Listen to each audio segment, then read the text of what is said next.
Hi, this is Russ Streiner, Johnny from Night of the Living Dead. I've got to tell you something. If you are not watching Been There, Shot That, you're missing a great series. Stay tuned. They report the level of the mysterious radiation continues to increase steadily.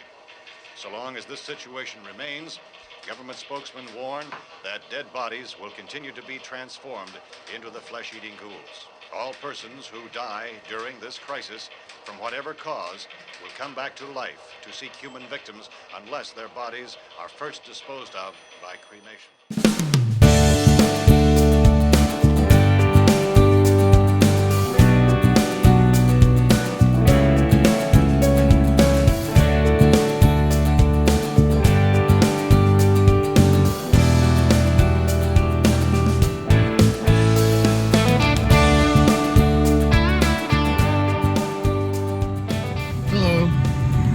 Where are we? Well, we're in a very long line to get into the city of Evans City, Pennsylvania. For some reason, there's a large line of traffic. When you look at the little Apple map, it's got the orange, not red, but orange. So we're at least moving a little bit. But we're just wondering why everybody wants to go to Evans City, Pennsylvania on a Friday afternoon. Well, why are we going to Evans? Well, the reason we're going is because the Evans City Cemetery was in fact the cemetery used in George Romero's seminal horror film, 1968's Night of the Living Dead. And why wouldn't we go there if we're this close to Pittsburgh on our trip? But I'm really excited. It's a beautiful day. By all accounts, it looked like a beautiful day at the beginning of the film. A beautiful day to put down a cross with some flowers on a grave marker. So I'm hoping that we don't get attacked, or are you hoping that we kind of do? You know, I don't, at this point, whatever. I'm ready for whatever happens. We're excited to get up, make the turn onto Franklin Road, which we're about to do. And once we get on Franklin Road, we're going to be seeing the opening shots from the film, the driving shots. Now, my understanding is that they actually, in order to compose all of the driving shots that they used at the beginning of the film, they actually filmed them driving both to and from the cemetery and made it look like they were just going to the cemetery the whole time. That's right. So as we do here on Been There, Shot That, we're going to try and replicate some of those shots exactly, and maybe even recreate a few scenes of zombies attacking. So we just pulled onto Pioneer Road, and our understanding is this will turn into Franklin Road. And as you can see, we're through all the traffic, so it is not a barrage of people trying to get up to the cemetery that will cause the traffic jam. Oh my god, dude. This looks very cemetery-y.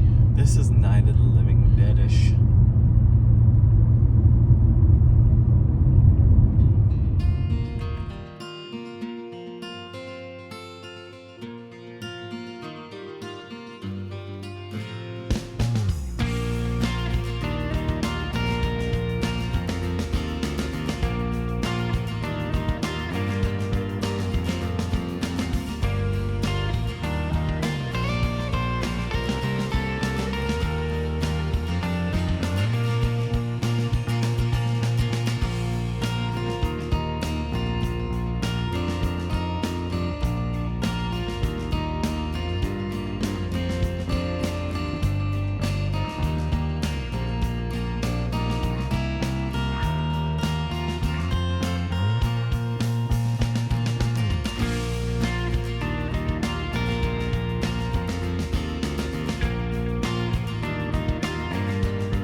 Now, we took the long way around to get a lay of the land, but if you were to take a left at the chapel immediately upon entering the cemetery, you could drive down a couple hundred feet and find yourself smack dab at the Blair grave marker.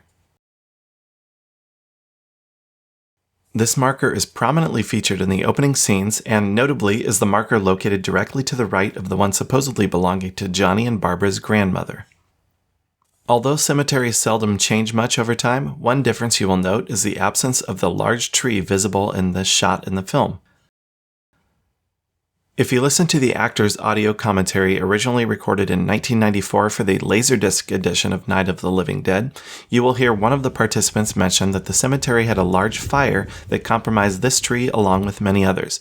The audio commentary has since been ported over to the Blu-ray and UHD releases of the film and is highly enjoyable. Located only a few steps away from Blair is another iconic marker, the one belonging to the Kramer family. Barbara more or less poses on this marker to watch in horror as her brother is attacked by the ghoul played by Bill Heinzman. Finally, located near both these markers is that belonging to one Clyde Lewis Myers. One wonders if Myers, who had died only the year before filming began, would be horrified or delighted to know that his marker was used to cause blunt force trauma to the head of Russ Streiner's Johnny in a film so popular that travelers worldwide would visit him just for a chance to reenact that fatal blow. Of course, no visit to the cemetery would be complete without a stop at the iconic chapel. Johnny and Barbara park the car right beside this structure during their fateful trip. It can then be spotted from several different angles later in the background during the intense ghoul attack sequences.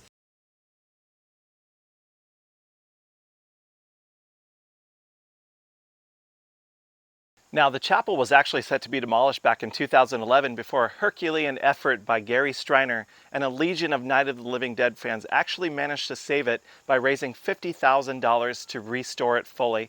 And in 2014, we saw the debut of this restored structure.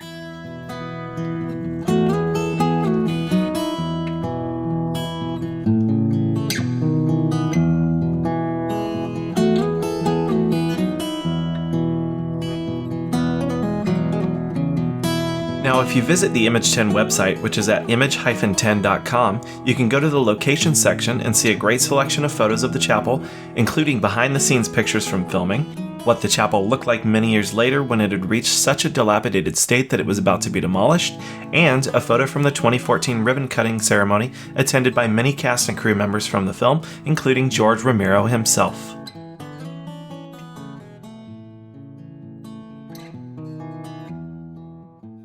And of course, one of our signature activities here on Been There, Shot That is to take advantage of our surroundings and try and recreate some of these famous scenes in the locations where they were shot. So I did my best Russ Streiner impersonation. Dames does a bang-up job as Judith O'Day. Let's take a look here and see what we were able to recreate.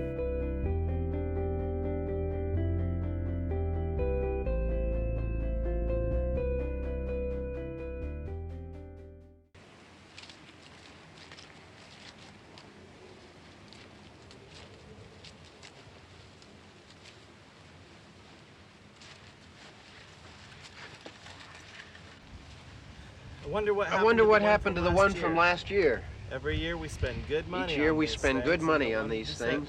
We come out here and the one from last year's gone. They're coming to get you, Barbara. Stop it! You're ignorant. You're ignorant. They're coming for you, Barbara. Stop it! You're acting like a child. They're coming for you.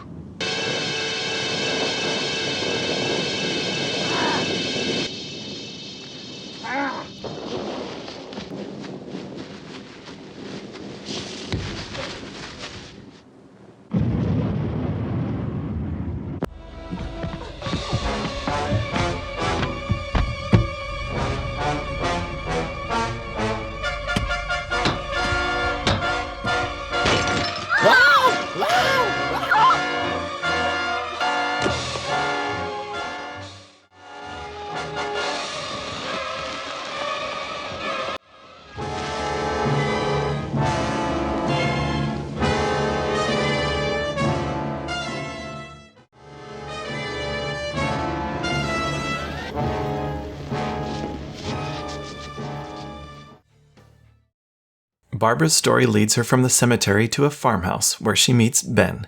The farmhouse and its surrounding lands serve as the primary location for the remainder of the film. Many fans who journey to Evans City would naturally want to visit this site as well. Unfortunately, the farmhouse was demolished shortly after filming, part of the reason the crew was able to rent it affordably and damage portions of it as dictated by the story. A new house was constructed in the very same place and remains there still today. The land is private but can be viewed from afar by driving down Ashstop Road. We recommend setting your GPS to locate the Forward Township Municipal Building. Just past this building, you will find a baseball field and, immediately following that, a bridge crossing Connoquenessing Creek. But this is no ordinary bridge. Now, you may not recognize it as it is no longer covered, but this bridge is featured in the film. Twice, in fact. It is first shown extensively in the background while Sheriff McClelland is being interviewed on the TV news broadcast in one of the film's most critical and memorable scenes. It is then later seen briefly as reinforcements cross it in preparation for their descent upon the farmhouse.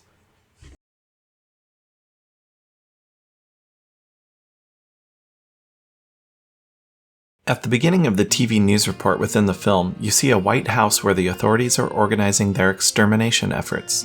This house remains recognizable today and can be spotted by taking a left immediately after crossing the bridge.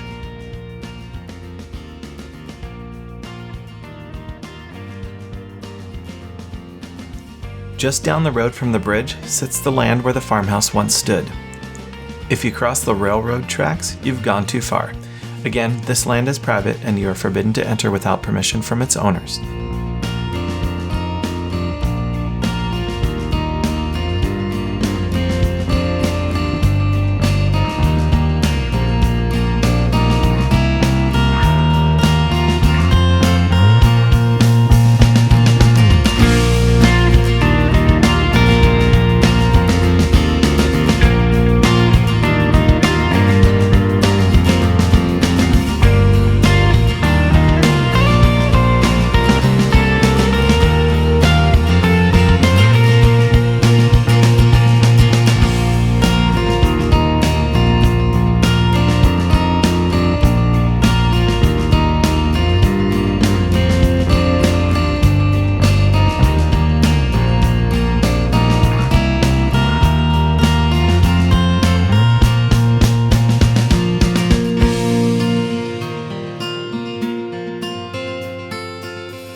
Having thoroughly enjoyed our time in Evans City, seeing both the cemetery and, from above anyway, the property where the original farmhouse once stood, we couldn't help but feel that something was still missing. That something is the Living Dead Museum. This must-see stop on any Night of the Living Dead pilgrimage once called Evans City home before a late 2021 relocation effort brought it to its current residence in Monroeville, Pennsylvania, in the upper level of the Monroeville Mall, the same mall that served as a principal filming location for Romero's 1978 masterpiece, Dawn of the Dead. Now, if you think we visited these hallowed grounds without planning a follow-up episode dedicated solely to Dawn, you're sorely mistaken, but let's try to maintain focus on its 1968 predecessor for the time being.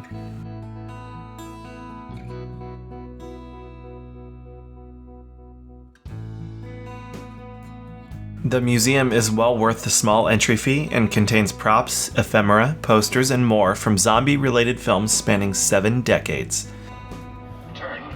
Covering such a search and destroy operation against the ghouls, this one conducted by Sheriff Connon McClellan in Butler County, Pennsylvania.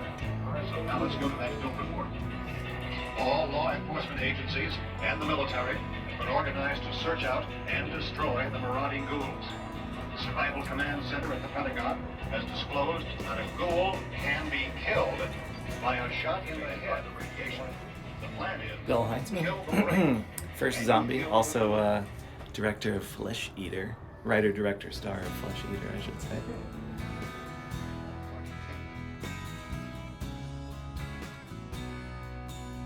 For many, the highlight of the museum is its celebrated Mall of Fame, a riff on the Hollywood Walk of Fame in which any star or producer involved in one of the Dead films is invited to leave their bloody handprints and autographs on the tiled wall, a tradition that dates back to 2009.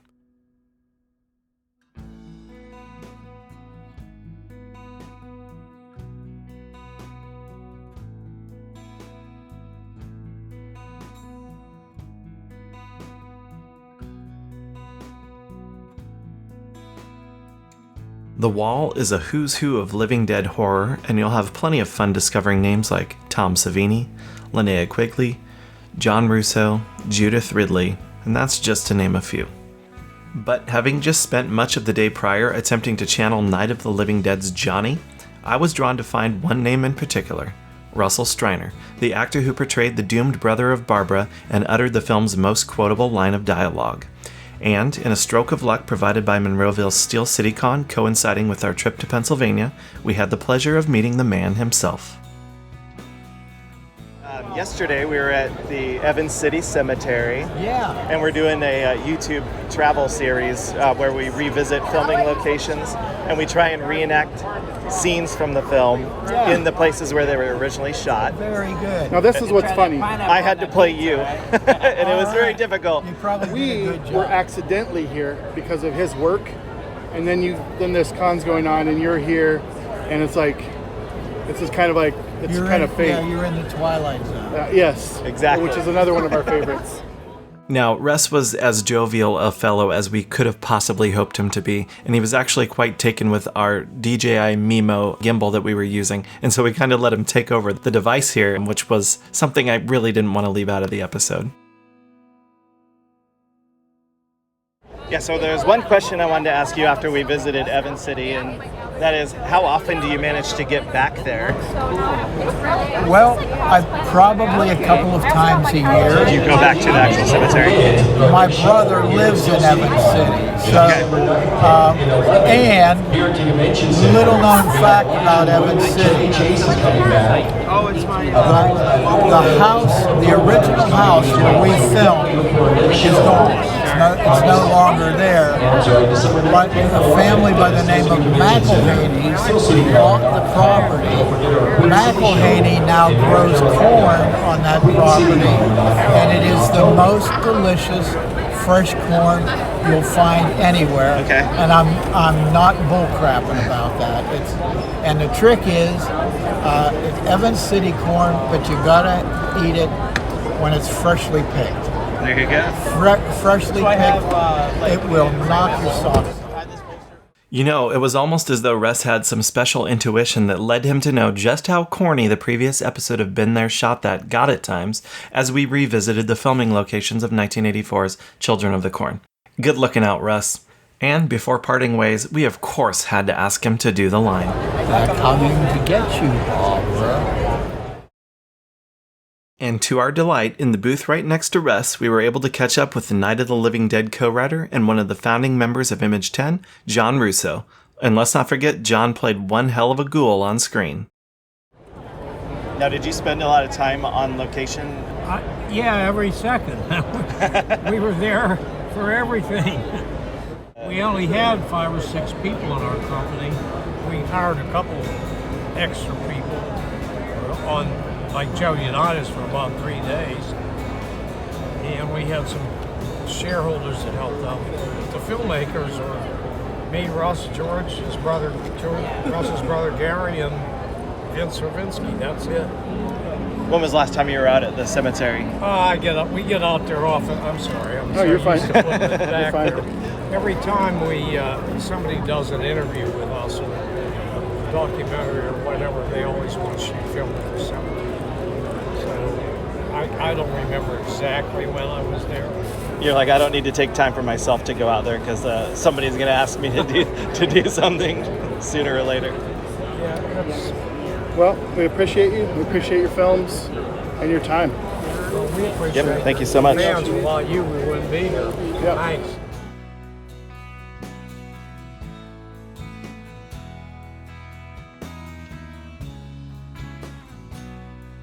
Night of the Living Dead is one of the greatest horror films of all time.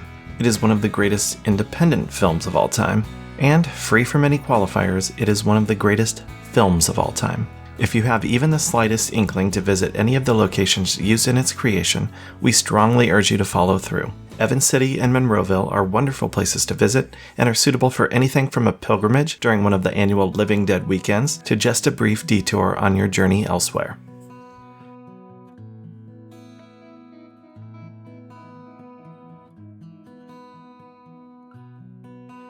Each time we set out to visit filming locations and recreate memorable scenes, I always wind up feeling a deeper connection to the film in question. I suppose it is because this is as close as we could ever come to feeling like we'd been part of the production. But that feeling and having a chance to speak with the people who really did play a part are why we love these travels. So, when you venture to Evans City Cemetery, be certain to arrive armed with a few choice lines of dialogue from the film. But also, keep an eye out for any approaching strangers. You never know what might happen.